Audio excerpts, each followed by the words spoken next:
Hello আমার প্রিয় বন্ধুরা, আশা করি সবাই অনেক অনেক ভালোই আছো। আমি তোমাদের ভালো রাখতেই নিয়মিত নতুন নতুন কাহিনী নিয়ে হাজির হই। তেমনি আজকেও তোমাদের জন্য নতুন আরও একটি কাহিনী নিয়ে চলে এসেছি। তো তোমরা যারা এখনও আমার এই চ্যানেলটি সাবস্ক্রাইব করনি, তারা জলদি জলদি আমার এই চ্যানেলটি সাবস্ক্রাইব করে দাও। তো চলো আর দেরি না করে তোমাদের মূল গল্পে নিয়ে যাই। গরিব মা বাবার ঘরে জন্মেছি। আমাদের পরিবারে আমি, ভাই আর বাবা থাকি। আমার বয়স যখন 11, তখন মা মারা যায়। বাবা অনেক ভেঙে পড়ে। আস্তে আস্তে বাবার চাষের জমিগুলো ফলন কম দিতে লাগলো। আমার যখন 17 বছর বয়স, তখন আমার আব্বু আমাকে আমার আর বাবার সম্পর্কে ভাই জানতো না। আব্বুর জমির মালিক যখন দেখল ফলন কম হয়, তখন আব্বুকে আর বর্গা করতে দিল না। আমি আত্মীয় স্বজন, গ্রামবাসী স্বপনের নিকট খুবই সুন্দরী হিসেবে পরিচিত হলেও দারিদ্র্যের কারণে খুবই ঘৃণিত। কিন্তু এলাকার এমন কেউ নেই যাদের দৃষ্টি আমার ওপর ঘুরপাক খায়নি। তাদের দৃষ্টির অনেক সময় খারাপ লাগলেও মাঝে মাঝে নিজের মনে অহংকার বোধ জাগত। কারণ সুন্দরী বলতে যতগুলো বৈশিষ্ট্য থাকা একজন মেয়ের দরকার, তার সব গুণই আমার ছিল। আমরা যখন টাকার অভাবে না খেয়ে মরতেছি, তখন আব্বু আমাকে বলল আমি পারবো কিনা। আমিও রাজি হয়ে যাই। আমার বয়স এখন 21 হলেও আমাকে দেখে কেউ 21 বছর বয়সী ভাবে না। লম্বায় 5 ফুট 4 ইঞ্চি, স্বাস্থ্যের গঠন বেশ ভালো। সব মিলিয়ে অনিন্দ সুন্দরী আমি। রাস্তায় যাবার পথে এলাকার যুবকেরা আমায় দেখলে কোনো কোনো সময় গান ধরত, আমার গায়ের কাছে এসে গুনগুন করে গিয়ে উঠত। গ্রামে আমি অনেক লোকের সাথে টাকা দিয়ে আমাদের পরিবারও ভালোভাবে চলছিল। যখন পুরো গ্রাম জানো গেল আমার ব্যাপারে, তখন আমাদের গ্রাম থেকে চলে যেতে বলল। গ্রামের সবাই আব্বু বিটামাটি বিক্রি করে সিদ্ধান্ত নিল আমাদের নিয়ে বিদেশ চলে যাবে। এরপর আব্বু আমাদের নিয়ে ঢাকায় চলে আসলো। আমার এক কাজিনের জামাইয়ের বাসা ছিল ঢাকা। আমরা আপার বাড়িতে গিয়েছিলাম। মিঝু আপাদের একটি মাত্র কামরা। একটি কামরায় আপার দুলাভাই রাত যাপন করে। মিউজিক। আমরা সাথে তাদের বেশ বেশ অসুবিধে হয়েছিল। তাই আব্বু আমাকে বাসায় রেখে ভাইকে নিয়ে অন্য জায়গায় থাকতে বের হয়ে গেল, আর বিদেশের ব্যাপারে যোগাযোগ করতে গেল। রাতে আমি আপা শুয়েছিলাম এক বিছানায়, দুলাভাই একই কামরায় আলাদা বিছানা করে শুয়েছিল। গভীর রাতে একটা কচুরমুচুর শব্দে আমার ঘুম ভেঙে যায়। চোখ খুলে দেখি তাদের সেদিনের সমস্ত কর্ম মিউজিক। আমি বুঝতেছিলাম। আমি চোখ খুলে তাদের দিকে এক পলকে চেয়ে আছি। তাদের সে দৃশ্য দেখি আমার এক প্রকার জল ঘামতে শুরু করেছিল। এক পর্যায়ে দুলাভাইয়ের একটি হাত আমার দিকে চলে আসে। আমি ঘুমের ভানে ছিলাম, তার হাতকে সরাইনি। যদি আমি এমটা করি তাহলে তারা বুঝে যাবে আমি জাগ্রত আছি, তাদের সবকিছু আমি দেখছি। মিউজিক। তাদের কাজ শেষ হলে দুলাভাই আমাদের মাঝে শুয়ে পড়ে। আপা বাধা দিলে দুলাভাই বলল, এই সামান্য কিছুক্ষণ শুয়ে উঠে যাব। শুয়ে দুলাভাই অন্ধকারে আবার অজ্ঞাতে শুরু করে। কিছুক্ষণের মধ্যে আবার ঘুমের আওয়াজ শুনি দুলাভাইয়ের সাহস বেড়ে যায়। আপাকে একটু দূরে ঠেলে দিয়ে আমাকে ধরে। হঠাৎ আপা নড়ে চড়ে উঠলে দুলাভাই ছেড়ে তার বিছানায় চলে যায়। আমিও বিরক্ত হয়ে ঘুমাই পড়ি। পরের দিন দেখলাম দুলাভাই একটা ভিসিটি ভাড়া এনে ঘরে আপাকে নিয়ে মুভি চালিয়ে দিয়েছি। আমি পাশের রুমে শোয়া। একটু তন্দ্রা লেগেছিল। হঠাৎ মৃদু স্বরে আওয়াজ শুনি দরজার ফাঁক দিয়ে তাদের কামরার দিকে চোখ রাখলাম। তাদের দৃশ্য দেখে আমার চোখ ছানা ভরা হয়ে গেল। আমি পাশের রুম থেকে এই অপূর্ব দৃশ্য দেখতে দেখতে প্রায় হয়ে এসেছিল। সেদিন যে কেউ ধরলে আমি টাকা ছাড়াই সবকিছু সঁপে দিতে বাধ্য হতাম। আব্বুর কাছে যে টাকা ছিল ওটাতে আব্বু 2টা সৌদির ভিসা নিল। সিদ্ধান্ত নিল আব্বু আর আমি গিয়ে টাকা কামাবো, তারপর ভাইকে নিব। আমার আব্বু আমাকে ঢাকার বিভিন্ন স্থানে বেড়াতে নিয়ে যেতে লাগলো এবং বেড়ানোর ফাঁকে আমার পাসপোর্ট আর ভিসার জন্য তার সৌদি আস্ত দালালের সাথে আলাপ করে নিল। যথাসময়ে আমাদের ভিসা এসে গেল।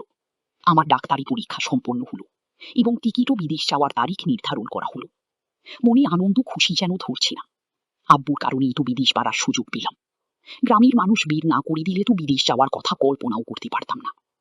নির্ধারিত দিনে সকলের কাছে দোয়া নিয়ে আমরা বিদেশ পাড়ি জমালাম। সৌদির দালালের সাথে কথা বলে আমার আব্বু ফ্যামিলি নিয়ে থাকার সব বন্দোবস্ত করে নিয়েছি। যখন সৌদি পৌঁছালাম সন্ধ্যা হয়। আমরা বাসায় পৌঁছালাম। হোটেল থেকে রাতের সব খাবারের ব্যবস্থা হলো। দারুণ বাসা। বাসা দেখি আমি আবেগে হতবাক হয়ে গেছি। সবকটি কামরায় এসি হিটার ফিট করা আছে। সব কামরার সাথে বাথরুম করা আছে। 6 কামরা, 3টি বেডরুম, একটি ডাইনিং এবং একটি কিচেন রুম, আর একটি গেস্ট রুম। বিশাল আকারের কামরা, সম্ভবত 18 ফুট বাই 12 ফুট হবে। আমরা বিদেশ বাড়িতে এত ভালোবাসা পাবো আমার ভাবতেই যেন কষ্ট হচ্ছে। সত্যি আমরা লাকি বটে। রাতে খাওয়া দাওয়ার পর আমরা আনন্দে মেতে উঠলাম। আবেগের উচ্ছ্বাসে খেলা শেষ করে ঘুমিয়ে গেলাম। সকাল 8টায় আমাদের ঘুম ভাঙল। আজ সকালটা যে আমরা জীবনের সবচেয়ে দুঃখময় সময়ের সূচনার প্রথম সকাল হবে, জীবনে কল্পনা করিনি। 9টায় ঘুম হতে উঠে আব্বুকে ডেকে তুললাম। নাস্তার জন্য দোকানে যেতে বললাম। যাওয়া লাগবে না, কয়েকজন মেহমান আসবে, তারা নিয়ে আসবে। দুজনেই গোসল করে ফ্রেশ হয়ে বসে আছি মেহমানের জন্য। প্রায় আধ ঘন্টা পর মেহমান আসলো। আজকে চা নাস্তা নয়, শুধু পাখির সরঞ্জামাদি হতে শুরু করি চাল, ডাল, সবজি, মাছ, মাংস, যা আমাদের দুজনের 3 মাস চলে যাবে। তার সাথে fridge, home theatre, TV, microwave এবং অন্যান্য। আমার দিকে ইশারা করে কি যেন বলল। আমরা তাদের ভাষা বুঝলাম না। দলাল আমাদের বুঝিয়ে দিল এই সমস্ত জিনিস আমাদের জন্য তারা উপহার এনেছে। আমাদের প্রতি ভালোবাসা দেখে আমি বিস্ময় হতবাক হয়ে গেলাম। আমি সবাইকে গেস্ট রুমে বসার জন্য ইশারা করলাম। তারা মুখ 7 জনেরও, সবাই নিগ্রো, যেমন কালো তেমন চেহারা। অন্ধকারে দেখে যে কেউ ভয়ে চিৎকার দিয়ে উঠবে। মিডিয়াম সাইজের দেহ, খুব একটা মোটা নয়, পাতলা নয়, প্রায় সবারই একই গঠন এবং একই আকৃতির লোক। আমার আব্বু কানে কানে বলে দিল এরা সবাই 3 মায়ের একই বাপের সন্তান। তারা সবাই ভাই, কেউ বিয়ে করে। তন্মধ্যে 4 জনই যমজ সন্তান 2 মায়ের, এবং বাকি 3 জন 3 মায়ের সিঙ্গেল সন্তান, একই বছরের। তারা প্রায় সমবয়সী। সবাই বড়টার বয়স 29-এর বেশি হবে না। আমার দিকে ইশারা করে কি যেন জানতে চাইল। দলাল আমাদের বলল আপনার নাম জানতে চাই। আমার আব্বু জবাব দিল ঋতু। বুঝলাম। দলাল আমাদের বলল আপনার নাম জানতে চাই। আমার আব্বু জবাব দিল ঋতু। বুঝলাম। তাদের মাঝে কথোপকথনের একটা শব্দ আমি বুঝলাম না। কথার মাঝে একটা ইংরেজি লিখিত দলিল বের করে আমাকে স্বাক্ষর করার জন্য আমার আব্বুর মাধ্যমে দিয়ে দিল। আমি না পড়ে দেখানো স্থানে সই করে দিয়ে দিলাম। তারপর আমার আব্বু সই করলো। তারপর মিষ্টি খাওয়ার পর্ব শুরু করলাম। আমি প্রত্যেককে খাওয়াই দিতে লাগলাম। প্রথম জনকে খাওয়ানোর সময় মিষ্টি গায়ে নিয়ে আলতোভাবে সে আমার গালে হাতের তালু দিয়ে আদর করে দিল। আমি পড়তে গেলাম এবং একটু পিছন হতে চাইলে আমার আব্বু আড়ল করে বলল কিছু মনে করো না, এখানে সিস্টেম এমন। প্রত্যেকের এমন আচরণ দেখি বিশ্বাস করলাম, হ্যাঁ, সিস্টেমটা এমন। তারপর সবার নাম লিখে কি যেন লটারি টানা শুরু হলো। আমি সব লটারি টানলাম। প্রথম যেটা তুললাম তাকে আমি আব্বু অন্যান্যরা ধন্যবাদ জানাতে দেখি মিউজিক। আমিও তাকে ধন্যবাদ জানালাম। সে উঠে এসে আমাকে আমি লজ্জায় লাল হয়ে গেলাম। আব্বুর দিকে তাকাতে সে বলল কিছু মনে করার কারণ নেই, এটা সিস্টেম। প্রত্যেকের নাম টানলাম, প্রত্যেকেই আমাকে। তারপর তার পর্ব শেষ করে সবাই আবার আসার কথা বলে চলে গেল। আমার আব্বুও তাদের সাথে বাইরে চলে গেল। বিকেল 3টায় আমার আব্বু বাসায় এসে খুব স্বাভাবিকভাবে বলল আমি একটা কাজ পেয়েছি, আসতে থাকো। ভয় হয়ে গেল। যাওয়ার সময় একটা কাগজ দিয়ে বলল তারপর বেরিয়ে গেল। সে চলে যাওয়ার পর কাগজটা খুললাম। তাতে লেখা আছে ঋতু দুঃখ নিস না, এরা সবাই একই বাপের সন্তান। অন্তত ধনী মনে হলেও এখানকার জন্য তারা খুন করে না। এখানে একজন পুলিশ বিল করার সময় তার নগদ 3 থেকে 4 লাখ রিয়াল করে দিতে হয় কাবিন হিসেবে। তাই তারা কেউ আজাদভাবে বিয়ে করতে পারছে না। এখানকার অনেকেই বিয়ে করতে না পারে ভাবে বিয়ে করে, তাদের শিক্ষণে হবে। সে কারণে তারা আমাকে সবাই মিলে আড়াল রাখে না। তার মানে বাংলাদেশে প্রায় 35 লাখ টাকা দিয়ে চুক্তি করেছিল। ওখান থেকে টাকা নিয়ে উঠানো যায়। আর যে জমি নিচে মরে রেখেছে সেটা তো হিসাবে আমি 6 মাস চলতে না। আর যে লটারিতে বেঁচেছে সেটা তো ঠোঁট কাটে নিয়ে শুরু করে তার লটা। এবং তারপর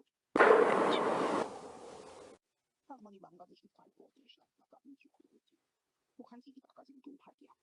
আর যে জমি নিয়ে এসেছে সেটা তো সাথে তাদের সবার চুক্তি না। আর যে লটারিতে এসেছে সেটা তো ঠোঁট কাটে নিয়ে শুরু করে তার লটা। এবং তারপর না, মিউজিক দিলে ওইগুলো আর দিবে না। সবকিছু ভেবে নিজেকে প্রস্তুত করে নিলাম। যে কোনো পরিস্থিতির মোকাবিলা করার জন্য মানসিক প্রস্তুতি নিলাম। আজ রাত যে কত কষ্টদায়ক হবে ভাবতেই গা শিহরে উঠছে। সন্ধ্যা হয়ে আসছে। হয়তো কিছুক্ষণ পর হায়নার দলে প্রথমজন এসে যাবে। নানান ভাবনা ভাবতে ভাবতে দরজায় আওয়াজ হলো। হ্যালো। ভয়ে আটকে উঠলাম। তবুও গিয়ে দরজা খুলে দিলাম। তারপর আর কি কি হয়েছে তা জানতে আমার এই ভিডিওতে লাইক দিয়ে চ্যানেলটি সাবস্ক্রাইব করে দাও। তোমরা সবাই অনেক অনেক ভালো থেকো।